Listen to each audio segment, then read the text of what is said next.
அஸ்ஸலாமு அலைக்கும்.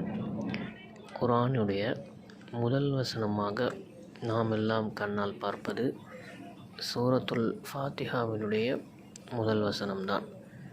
ஆனால் உண்மையில் சூரத்துல் ஃபாத்திஹாவுடைய முதல் வசனம்தான் இறைவனால் அருளப்பட்ட முதல் வசனமா என்றால் கிடையாது.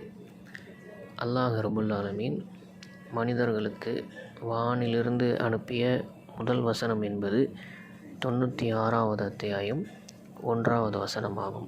இக்ரா பிஸ்மி ரப்பிக்கல்லதி ஹலக் என்ற இந்த வசனம்தான் இறைவன் முதலில் நபிகள் நாயகம் ஸல்லல்லாஹு அலைஹி வஸல்லம் அவர்களுக்கு அனுப்பிய முதல் வசனமாகும்.